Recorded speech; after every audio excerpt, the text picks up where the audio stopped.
we are going to talk about college without chaos today. We are helping your favorite student stay focused and on track. So, if you have a student who just headed off to college for the first time, or move-in day is coming up, or you have a student who is in college, this is the right conversation. This is the right place. And I can see people are sharing. We have a lot of folks. We have a sophomore at the University of Kentucky. We have a student going to Loyola University in Chicago. Oh my goodness, ASU for commercial aviation. So this is great. We have families of college students, and that's exactly what we're going to talk about because we want to make sure that they can create great routines for themselves, that they can have balance for classes, homework, friends, all that great stuff. So my name is Rachael Moss. I am an executive function coach here at Educational Connections. I think this is year like 18 for me as an educator. I've taught at the high school level. I have taught at the college level as a writing instructor for freshmen. So I am well inured to all of the things that our college kids are going through. And I'm going to have a great conversation today with one of my favorite people on this planet, Sarah. Sarah, would you please introduce yourself? Hi, Rachel. I'm so glad to be here tonight. I'm Sarah Remlinger. I'm also an executive function tutor, and I have 30 years. Like, that's a lot of years. We'll just pretend it's not that many. In education, but I have worked with lots of different types of students from K-12 and worked with college and career planning, as well as an instructional coach. And so through that time, I've really understood how kids learn and what they need to thrive and grow. And my big passion is working with college kids in that transition. It might be my favorite, like you, Rachel, Yeah. and just helping them really kind of become that person, because when they get to college, executive function is so much more, because it's not just about academics, but it's all of the things that they're going into, because mom and dad used to provide a lot of that they don't have now. Yeah. Yeah, it is. I love working with college kids. I don't know, I feel like it's always on the cutting edge. Yes. We talk about college kids as emerging adults, and that is what you get to see, those adult skills emerging when you work with them. So today we are going to discuss strategies to help all college students, especially first year students. And these are going to be strategies that will help support executive function skills. And we're going to, even though we're thinking about like freshmen going to campus for the first time, these kind of skills, they help everybody. And as we're talking, I'm going to put this up on the screen, and I'm also going to put this in the chat. We're going to be talking about our executive function skills and strategies. Here is this link in the chat for you to click on, or you can scan that QR code. We have a downloadable PDF for you. It is a college checklist. So we have lots of great strategies that you can use. And we're going to be, as we're talking about things, you might even like look through our printable here and have some questions that relate to the checklist as well. So, and I can put that in the chat later. And again, a tiny reminder that anytime you have a question, put it in the chat immediately. Don't wait until the end, because a lot of times we just talk about it in real time. So let's get into our first executive function support here. We're going to talk about the systems that are on campus. And we actually have this in our handout as well. So when we have kids going to campus, there are lots of different things that now they are going to be responsible for: the learning management system and their email, their syllabi, their note taking. Sarah, when you're working with students in sessions, how do you see some executive function, like areas of growth, like maybe areas that need to be supported or that are a little bit weaker? How do you see that kind of manifest with these like campus systems? Well, I always chat with the kids, and I say to them, you have to think of yourself as the CEO of your own education. And each of these Mhm. systems are to help you become really efficient at your quote unquote business of education. And so doing that, we have to understand each of those pieces. And so one of the things, like the syllabi, for instance, unfortunately, freshmen enter college, and they kind of treat it as paperwork, like it's a one-time Mhm. thing. We read it through one time. Where the Yeah. upperclassmen who have figured it out, that are like, this is the blueprint. This is where everything lives. These are the answers to all of my future questions. So us able to work with those freshmen, because there's so many things, Rachael, that they just don't know what they don't know. I mean, Yeah. this is new to them. They've never done this, and so much is so different. And there's a lot of hand holding that goes on in Yeah. high school that we have switched over. Note taking is a really big one. And then just understanding policies on campus and how it's not school wide is what we're finding, that, but it definitely is class to class. And so really taking the time to go through that syllabi, and it's a little bit of an art. It's a little bit of a trained deal on how to read a syllabi well, and to use it well. Yeah. And one of the things, that I see, because we're starting to talk about like the learning management system and email and everything. One of the things I see when I start working with, especially freshmen, is they never had to really do any of this in high school. So, for example, I have a student on my roster who we started working when he was in 10th grade, and now he's going to college. And anytime we worked together in high school, we would open up like his learning management system, and there would be, it would, in the corner, it would say 99 plus notifications. That freaked me out. I bet Yes. you, if you, for the folks that are joining us today, this might be resonating with you when you look at your kids' learning management system, that email box, and it's just like there are no more numbers, it's full. And when I've talked to students, what I've kind of seen is, is it different from high school? Our first question, absolutely it is, because in high school, you get a notification on a learning management system. The same thing is written in the classroom. The same exact thing is going to your cell phone because the teacher has, maybe the remind texting service set up, and you get an email about it. There are sirens in the distance. So now when you get when you get to college, you know, you're kind of hit with the fact that, oh my goodness, I have to actually keep up with this. There isn't this multi-tiered system. So these are some, the questions that we coach students to think about in our executive function sessions when we're going through these processes, like, hey, how is this different from high school? Where do my professors post work? Like, Sarah, how, like, when you're talking with students about their learning management system and their email, how do you like use these kinds of like powerful reflection questions to help them develop systems? Well, the biggest one that I have found with almost every single of my college students is the fact of email. So Mhm. the email is used much more in the college world than it seems to be in high school. Like it's much more critical to be checking email. And so we're having to really set up systems and spend some time in getting some habits. And I think this is true that every single one of my students, we literally are trying to work on reminders. And that has been like a point of contention with parents as well, because things for their jobs are coming through there. Yeah. That's the way of life. But, like you were saying, there were so many sirens before and so many other avenues to get it. And Mhm. in my roster, they were used to getting text messages, and they're realizing that the Yeah. world doesn't necessarily work on text messages. So something as simple as checking your email on the often, and how to do that well, and how to organize an email box so it's not overwhelming, and unsubscribing to all the things we don't need to be subscribed to. I know it sounds silly, but it's literally something that we're working on. Yeah.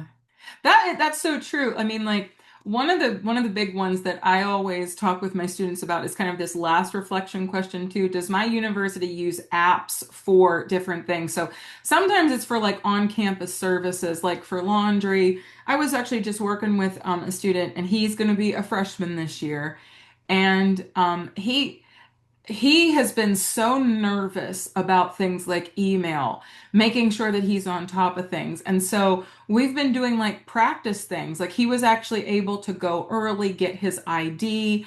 Every time we meet, we check the student email. We've been having like some good email habits too. But also, like, if a student does want some of that stuff from high school, sometimes they can get it. Sometimes they can Mhm. put, the university app on their phone. Sometimes they can make it so that they can get that email on their phone and get that haptic or that notification. So these reflection questions are really designed to help us coach our favorite student towards these processes. So this is for the learning management system. And And one more yeah, thing to say about that I'm also yeah. finding that they found in, high school versus college that professors don't always just post work on the LMS, where in high school there's a No. lot of, similarities across classes for the most part and platforms, but professors will use different platforms that have also Mhm. been a point of difficult trying to manage, when you get to be a freshman as well. Yeah, absolutely. And what? I think that's a really nice transition to talk about the syllabi Mhm. because this is something that I've been noticing a lot more I think these last 2 years than ever before, where sometimes the information that you're getting is a little bit more like for example, I have a student and she's in a film program. And there is like the grande dame of the film program. She was there at the founding. She knows everybody in Hollywood. She's not posting one thing online. Correct. She Correct. is given Exactly. a hard copy of that syllabus. She is expecting the students to be able to keep up with the work. There are no notifications, there are no reminders. So these are again powerful reflection questions like, where do you get the syllabus? What does it do for you? Is it posted? Does the professor even do updates? Is the professor available, via office hours? Another one that I think probably, everybody here, since we are, families of near college age or college age students, we're seeing more stuff go into syllabi about the use of, LLMs, ChatGPT, Google Gemini, pick your poison, whichever one you're interested in brainstorming or working with. We're seeing these kinds of things crop up. Sarah, have you seen any of that thing in like syllabi or with universities and these new policies? Yes, and again, it's not seeming to be university wide for the most part, for these students that are entering college, but it definitely is. It definitely is per class. But I have seen things such as there is no technology in lecture Mhm. class. And so that's going to throw some of our students that are coming out of high school that are used to all of the technology and all the things. But unfortunately, we're really trying to get back to critical thinking. And we have found that, our brains just like to default to the easy. And so if it's there, that's what we're choosing. And so we're really wanting to get back because we've seen critical thinking drop over the last 30 years. And so professors are really trying to get back there. So what I'm seeing, the trend is many of the major heavy humanities classes and writing classes are going Yeah. back to like traditional writing, handwritten notes, those kinds of things, listening to lectures, not necessarily depending on AI. However, students with accommodations, though there is a caveat for that. And so, but if there aren't accommodations, again, this is where it's listed in the syllabi that they Yeah. may or may not know. And so, I just heard, it was actually from a college professor that I just heard from last week that the student didn't read the syllabi and technology was not allowed in. And he said it was my first student in all my time I had actually kick out of class because they wouldn't put away their technology because they didn't read the syllabi. So we don't want those things happening to our students. We really want to make sure that they're prepared and ready to Mhm. walk into every class. Yeah. I worked with a student over the summer that took a calculus class. And the syllabus was meticulous. Like every single day, they provided a calendar of like how you can work through the modules each day with suggestions of how long it could take you. I've also seen that as professors are moving towards more like you said, like critical thinking, really focusing on what kids can do. I've seen them use things like the syllabus to really support learners. And I've also seen that even in, this math class, you want to make sure that the students are able to do the work and not necessarily that they're, putting the problem in and then just it spitting out a response. Where they're adding in different writing tasks, explain, in a paragraph what this is doing. I also think, that's what we see kids when they're taking the AP tests as well. So Right. a lot of those skills that maybe your favorite student practiced on the AP exam, there is now this very serious application that we're seeing like in the college classroom. And a lot of this is in the syllabus, posted on the learning management system. So there are always ways that professors are communicating. And with these solid reflection questions, we can help to build these executive function skills. And we also started just now talking about like note taking, note taking is one of those things that I gotta say, like as an educator, I kind of geek out about note taking.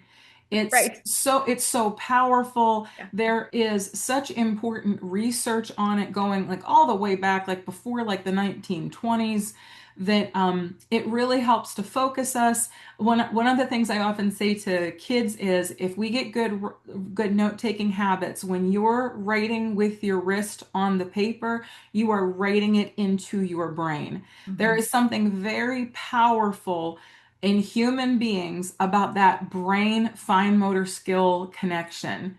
It Yes. really helps you pay attention. And so we want to get our favorite students thinking about things like, okay, what note-taking systems work for me? Mhm. What are the technology policies? Because a lot of kids, they're used to typing their notes in high school. This is something that we, in 2026, going into fall, we want to check.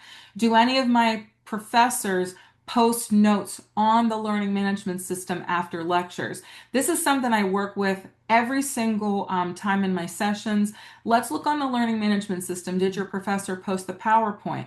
How can you use the PowerPoint and your notes to make yourself a study guide for the Mhm. test? How do you use these like note-taking reflections to help support executive function in your sessions, Sarah?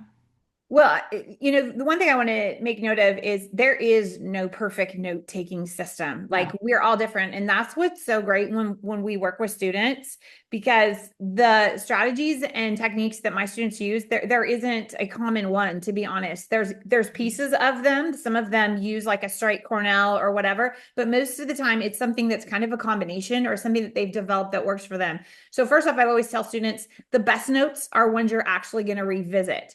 Yeah. Also, the other misnomer about note taking is I have to copy down every single thing my professor says. So teaching them what I'm also hearing from my seniors that are entering college is they do not feel like they're strong note takers because all of the notes were posted in their LMS.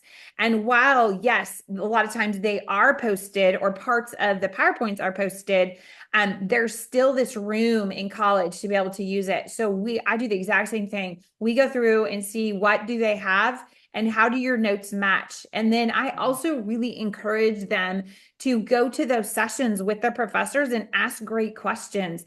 Ask questions about what the focus of their note taking should be, how, because they can't capture everything. And professors know that. And what I'm finding is professors are very, especially when they're freshmen, right? We all know that there's a continuum of learning. Like probably not a senior walking into a professor's office to say, what am I supposed to be taking notes on? But a freshman, those are very real things that they are understanding that need to be asked so that they can get better at it and improve on that. So we're Yeah. constantly talking about how to do that. We're also doing a lot of reflection, like, what did you do this week? What worked? What Yeah. didn't work? And Yeah. and making real time adjustments to be able so that they can really adjust and grow right there in the moment, week to week. hmm Yeah, it's such a when I talk to kids, I tell them it's a dumb smart thing because it's so simple, it seems Right. dumb, but No, right. it's so darn smart. So that's my little, phrase. This is dumb smart. Right. Well When said. we get those note-taking skills into place, a lot of times families will ask me, okay, so yeah, my kid doesn't, and it's all well and good to talk about like practicing notes. How do you even do that? one of the things I love to do in sessions is I always ask them, okay, what's your favorite zoo animal? And then they tell me, like, is it a shark? Is it, a giraffe? And then we will find a nature video. Like, there's tons of great stuff on, like, the National Geographic YouTube channel. I look for something that's 5 minutes long. We talk about a note-taking system. And again, like Sarah said, you can pick Cornell notes.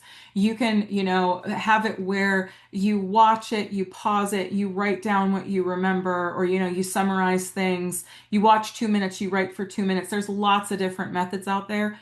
And then we use something really low stakes. You know, it's like if we're learning about giraffes, okay, that's cool. No big deal there. But there's great ways to practice it so that when you go into the classroom, you have some excellent strategies. And, Sarah and I have really been observing as coaches that this year, more than ever, we are seeing new tech and LLM policies, things that are specifically for, the things like ChatGPT, DeepSeek, Claude, whatever one of these systems kids are using or interested in. So the big reflection question is, what policies does your college, your university, your professor have about devices and LLMs?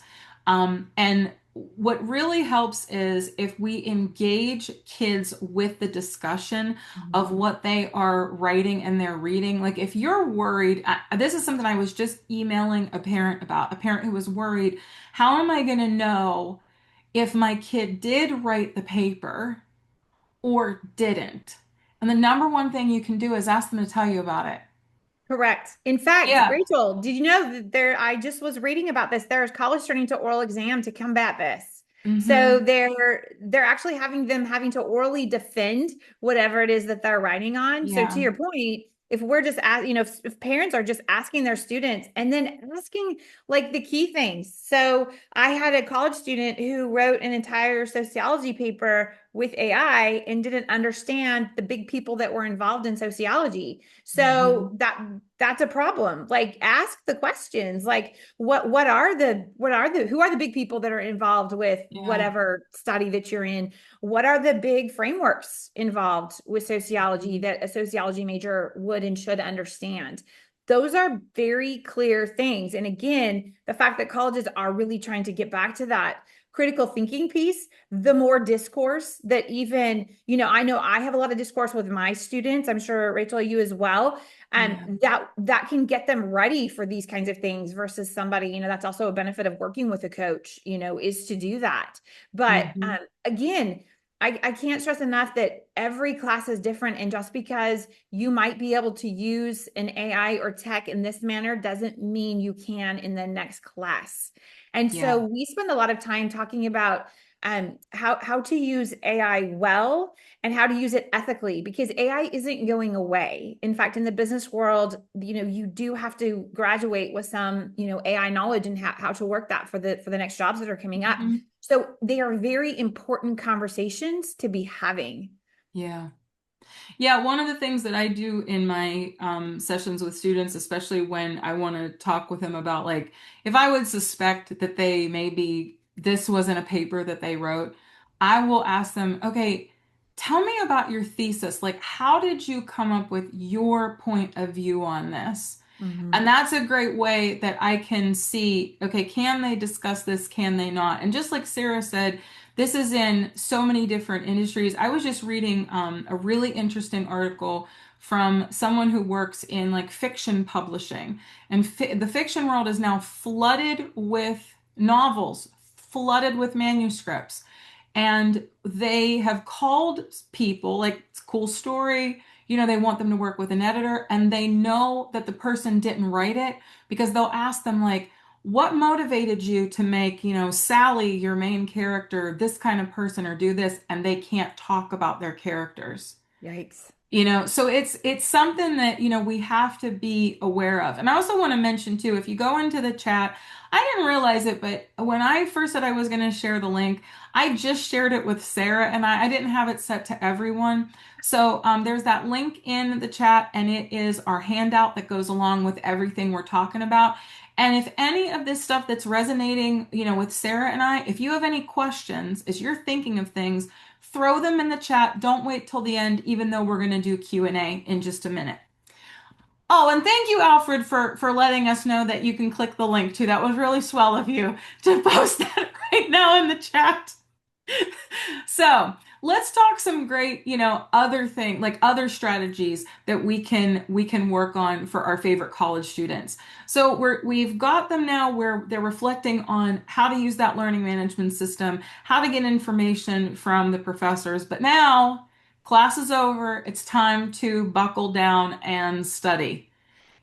These are the the things that I always ask students when we are working on like study time. I ask them things like, what are the days and times that are best for you? Like, how does it feel? How does it fit your schedule? I also ask them things like, where can you be productive? Maybe it's not in your dorm room where, God love them, but your roommate is playing Call of Duty loudly. Right. You know, maybe you need more quiet. So it's not just about like, hit the books. It's really about folding this new practice into your day. What kind of like questions and like strategies do you share with students, Sarah, to help them with study management time? Well, one of the things I've noticed again with freshmen, especially, they don't realize that class is only half their schedule. Like they need to be planning, 1 to 2 hours for every 3 hour credit class that they're doing that's not over. And so, or really more like 2 to 3 hours study for a 3 credit class.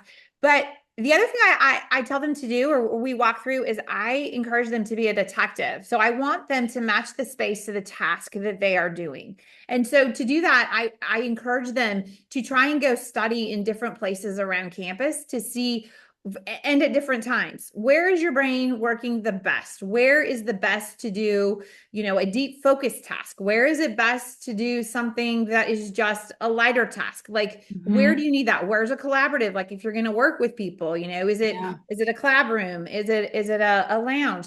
The other thing is if it's something like a Zoom session, especially with us, is let's get a private room instead of trying to do it in the cafeteria. That is, just those things that students sometimes don't think about, that we as Hmm. adults are like, oh, wait, how did you not think about that? But it's just, again, asking a lot of questions rather than like, Yeah. you shouldn't do this or you shouldn't do that. But where are you getting your most productive done?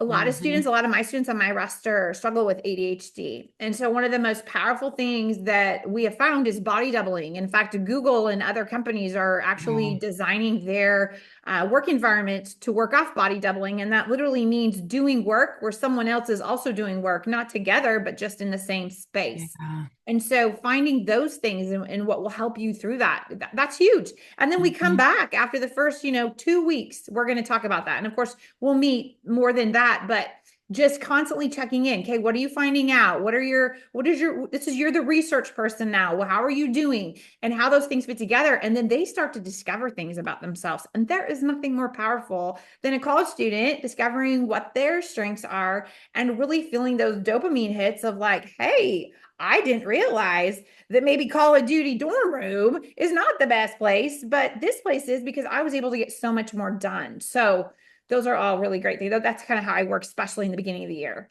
or a Yeah. new student that I'm working with. Yeah. Another thing that I often bring up to my students where you think that they would know this, but they don't. Like as you brought up like the study rooms, I always remind my students, this is literally included in the fees for your university. This is all free. Not really, Right. but like think of it Yes. that You way. paid for it. Value added Yes. bonus things, Yeah. not just the lectures, but also this. That, for whatever reason, when I have conversation with students about that, it breaks down a lot of things for them. They almost have this idea where I think it's because, you go to a cafe and you sit there to study. And then it's like, that'll be $15, please. You know what I mean? Where at that university, that campus life, everything is, included for them. And it can be a way to like break things down. Like, why not take advantage of it? You know? Right. Right. Okay, so this is also great because, as we're talking about study time, we're really talking about, keeping track of time. One of the things that I always start with is what kind of systems from high school help me Mhm. keep track of things? Because one thing I know about, especially kids going into college, in high school, you're in the play, you're running track, you have a job at Target, like you're busy, busy, busy. So that's the first thing I ask them. Okay, so you're having trouble keeping track of stuff right now. Tell me about your senior year of high school. What were you doing? Besides just the schoolwork, what were you doing? Because those things can help. What kind of strategies do you use, Sarah? Yeah, we really honestly go through a lot of times with, looking at their buckets of time and really talking about how it's, you know, time becomes so interesting come college because all of the fences are now down that were in place in high school that were either by the high school or by the parents. And so now they Mhm. are responsible for tracking and being responsible for all of their time. So we do talk about that as far as there has to be a way that we track time. And all of Yeah. that looks different. And unfortunately, we have some of my students have this very PTSD with an actual paper planner, but we do have workarounds for that and find other Good. things. And again, this is where we customize what works for your student and your student's personality, because a planner that a student doesn't learn isn't effective. So we have to find something for them to do. And so I always work with the three buckets of time. We've got the big rocks, the little rocks, and the sand. And so we're always prioritizing time. And again, this is not really a natural thing that happened in high school because so much of it was done for them, living at home and all Yeah. that things. But what are the, if I don't do this, I will die type things? Those are your big rocks, and then your medium rocks, and then your sand. Like, binging on YouTube and scrolling on Instagram, that's your sand. But if you start with your sand, you're never going to have time for all your other things. So we do a lot of reflecting. We look at how we spend time early on and Yeah. really actually track. I will give them a tracker and say, okay, for the next 24 hours or for the next 3 days, I want you to write down everything you do, sleeping, eating, getting ready. Hmm. Every single minute's accounted for. So then they start, it's kind of like a budget, right, Rachel? When you start to Yeah. write down where your money goes, you're Yeah. like, oh my gosh, look at the sieves that are happening in these Yeah. areas. And so students are really, they start to see where that's gonna, where we can shore those things up. But this is a really big one. Yeah, and we have a question in the chat about like unstructured time. I think what you just shared there really speaks to that as a great strategy to look at where the time goes. Another Right. one that I do for unstructured time with kids, because one thing that I've noticed is, and this was also me when I was a college kid. Sometimes when you're in college, because it's like it's brand new, there's like that culture shock thing. Sometimes there's sticker shock when you go to college. I can vividly remember sobbing when I bought my books. I had worked all summer at a clothing store, and I was rich. I was not rich. It was all gone. And I was crying. I'm a very like bookworm type person because they weren't even fun books. Oh, right. There's Exactly. all kinds of things that you're going through a lot as an emerging adult. One of the things that I actually do with unstructured time is I have them put the things they want to do in first. So okay, you want to play Nintendo. Maybe you can't play Nintendo every day, but let's put down maybe Wednesday's a lighter day. You're going to meet up with your friends and you're going to do things on your Animal Crossing islands. Let's put that in. You want to play basketball, and that's also like your physical fitness. Let's put that in. Let's put that in 2 days a week. And now let's put in your classes. Let's put in a good night's sleep.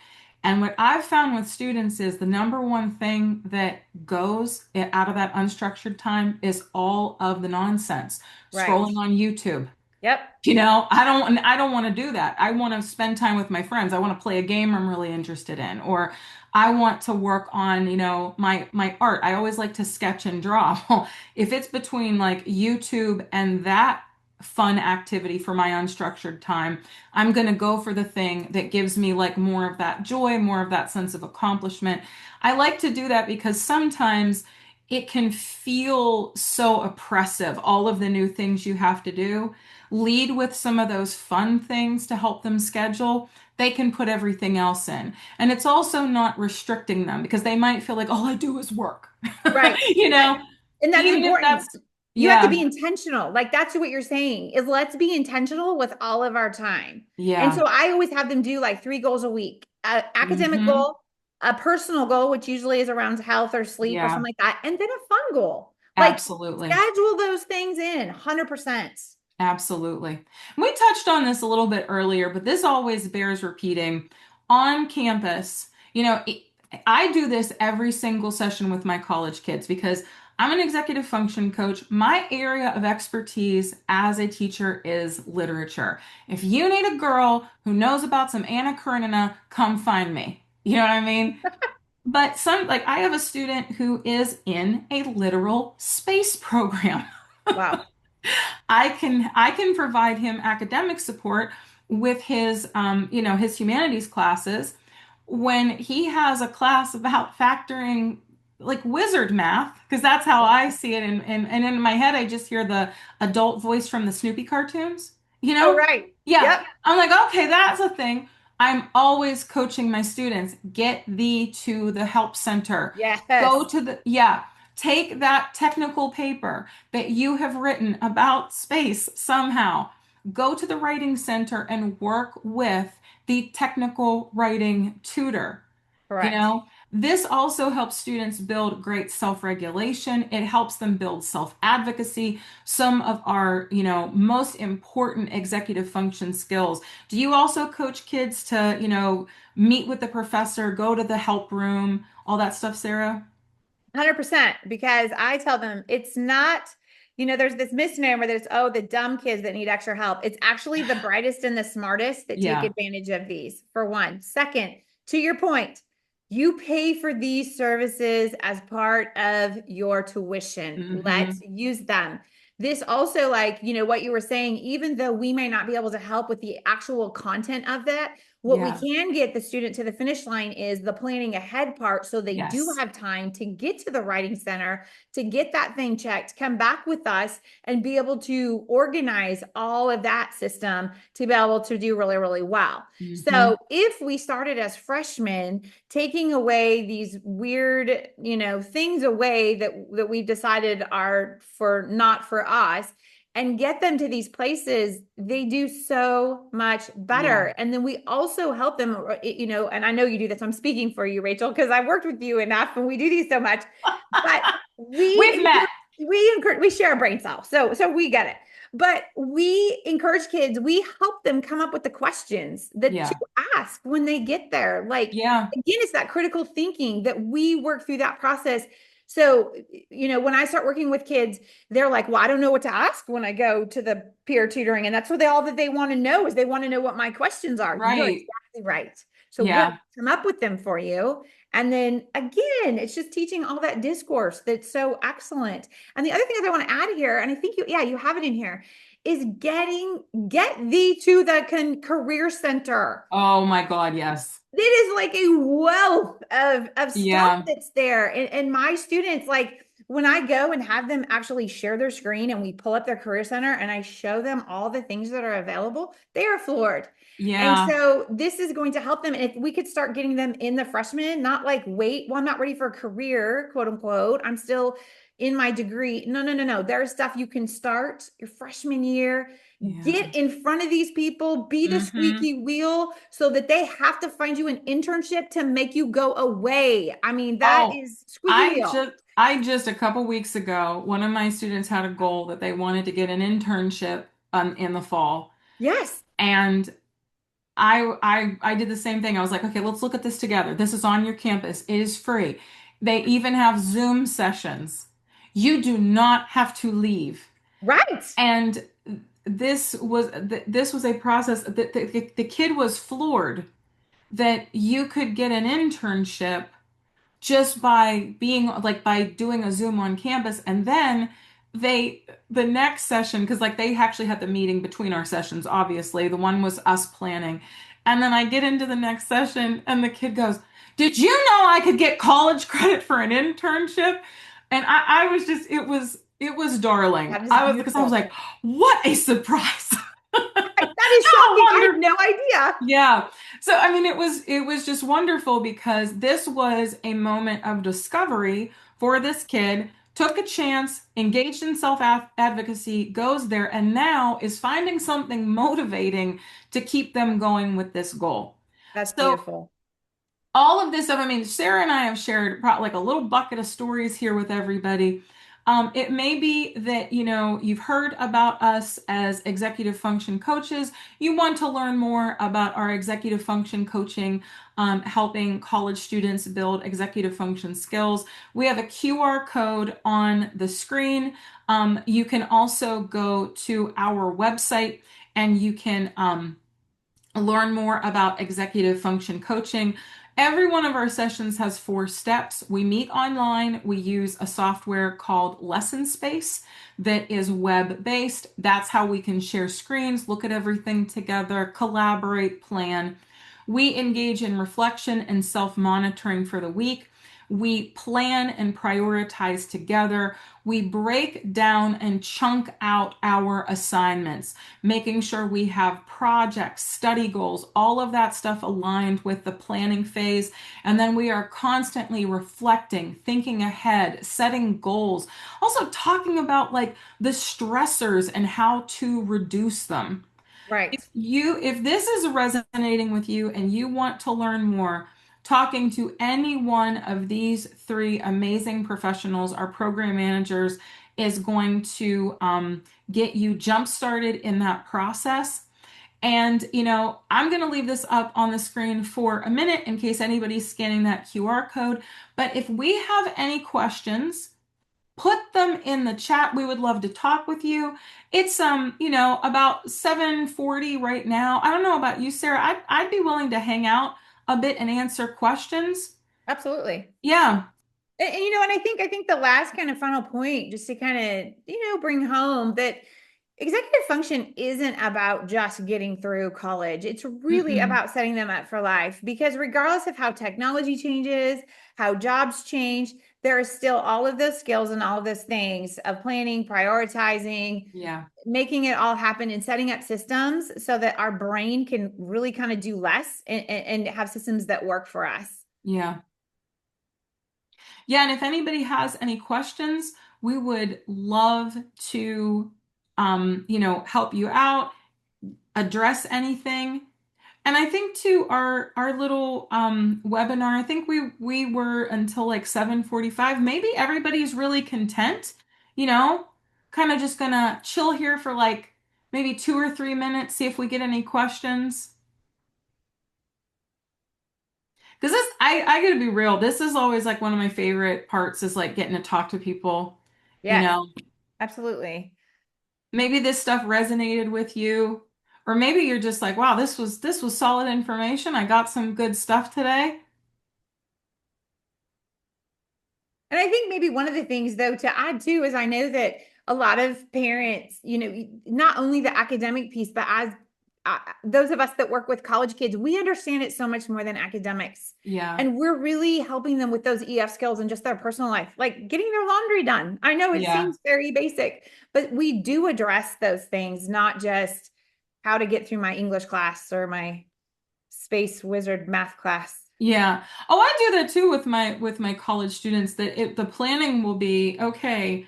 How I know when oh, okay, so I want to address that. So, Yeah. Ophelia, I'm going to be sending the email after this because I'm on a recorded webinar right now, and I'm going to be, emailing you after. I'm so sorry that a couple people got that like 404 error message, but if you send me an email, I put it in the chat. I can send it to you really quickly just as soon as this is over. And then Greg asked, are you going to be sending out an email with a link to this recording? Yes. So we do send out an email. You will be getting a link to the recording, you know, And then hey Lynn, thanks for saving the QR code. If you get the emails, you're always going to get information from us about our sessions. So those can be really helpful if you are ever considering executive function coaching. Okay, do you have any tips okay, here we go. Do you have any tips for getting students to actually execute the plans and systems that they have made? So it's always a gradual process. And and the other thing is sometimes I know this with every kid I've worked with, I know this with myself. You make a plan and it's like perfect, but then putting it into place is not something you can do overnight.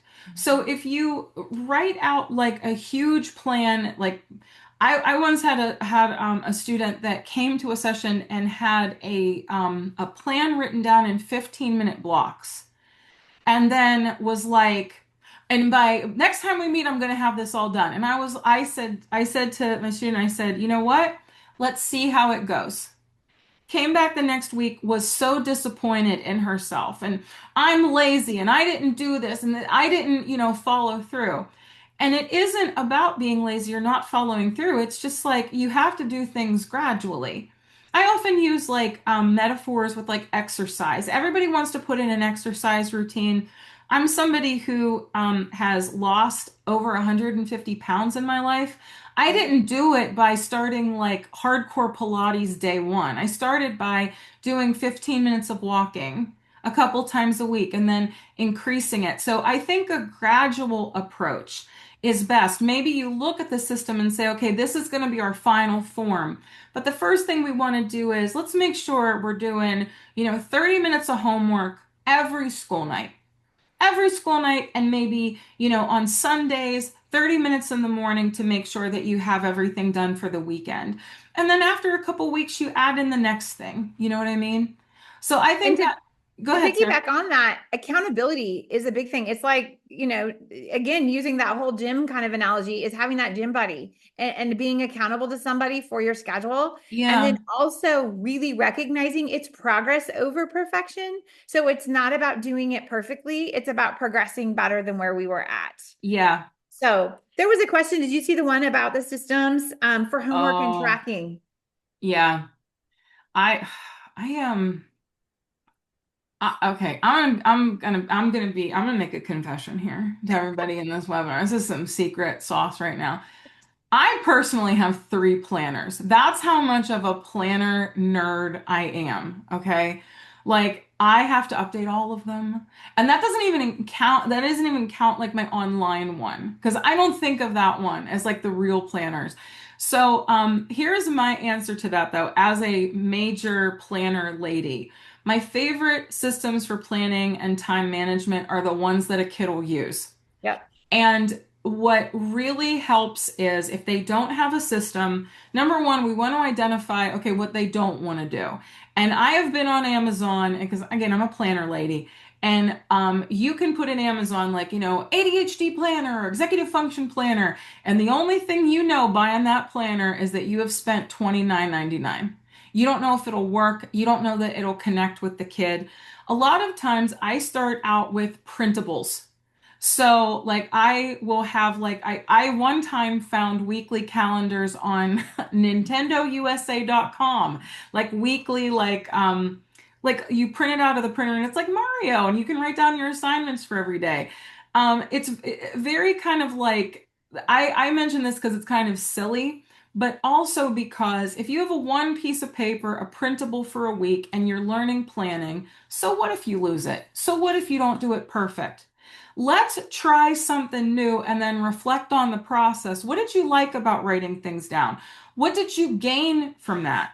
I have a student on my roster who is a big artist, and he puts post-it notes in his sketchbook. That is the planner system that works for him. That sketchbook is glued to him. He never leaves home without it. The post-it notes, he loves them because when he gets done with something, he takes it off, he rips it up. It's done. The task is done. It's very low stress for him. So again, anything that you can try out the skill. I have had kids that once they start using a planner type skill, now they want to keep a book. They want to talk to the planner lady. But try out anything that the kid is willing to try. And the point of it is you're building a skill. So you want to reflect on what is working, what is not working, how is this helping me, how is it not. Another thing that's great for any student that is college age, it is private to them. One of the things I often say to parents is like, think about if your boss wanted to look through all your work email, you know? I mean, like, I know sometimes I just sent a little thing to Sarah and I put in a goofy little like Muppets YouTube video, you know? And you have things that you write down like for your friends, you have things that are personal, and then you have like your work stuff. Your planner should be the same. It should be personal and customizable to you. What about you, Sarah? Do you have any like systems you really like? Well, I was just so what I like versus what my college students are liking are very different. And Yeah. so what I'm finding, the ones that I've actually been teaching the last few times is how to use the Google Calendar with the Google Tasks together. Mm, And many of them didn't know all of the functionality within that because they're really wanting awesome. something like that. But I've also had a very low, they wanted literally made a Google Doc for each week within tabs that had lists of of all their things to do because they wanted to check Yeah. them off. All of that comes down to literally the customization. And all we can tell you is Rachel and I have been doing this long enough. We have lots and lots and lots of tricks in our Yeah. tool belt that we have used with other kids that we've looked at research and all those things. And so we always say to students, we have lots and lots of ideas. We just want you to try something. But we are Hmm. willing to pivot. It's not like we've got one thing and that's if that doesn't work, I don't know what to do with you. So Right. I have seen the whole gamut. Like I love that whole posted in the art book thing. I mean, Yeah. they are all so, so different, and Hmm. personality has a lot to do with it. Yeah. And knowing that one of the most important things when setting up any system is knowing that, you know, if it doesn't work for you, you can do something else. I always use another like kind of like health metaphor with this one. So you may try out a type of exercise and then you realize you hate it. Yeah. So like with me, I do if you put me on a recumbent bike, I that is torture. Time moves so slowly. If I am on an elliptical machine, I am running to the future. The time just like goes for me. So it's even like that metaphor, you have something that is good for you, right? Yes. But there are people that they love a recumbent bike. I ain't those people. I have friends that they hate an elliptical machine. As soon as I bought my house, I bought myself one. Oh, that's you awesome. know, my own thing. So it's like being able to try it out, like you would try out different things at the gym, Mhm. to give you those like great results. You can try out a system as long as you know, hey, listen, if this isn't connecting with me, if this doesn't have benefits for me, I'm going to try something else. I love these questions. I actually can't believe I just admitted to all of our friends today that I have 3 planners. Goodness, Rachel. I know, I know, I'm a planner lady. I am so delighted that everybody joined us today. Yes. So I think, we addressed all the questions and everything. Thank you so much also for the feedback. When we exit this webinar, you're going to get a link to give us some feedback on this webinar itself. That feedback is invaluable to us. Please fill that out because it makes us better and it allows us to create more great webinars like this to have good conversations with all of you. So I hope you have a beautiful Thursday, a beautiful weekend, and good luck to all of those students in your lives. Thank you for your time today. Yes. Thank Bye, you. friends. Bye-bye.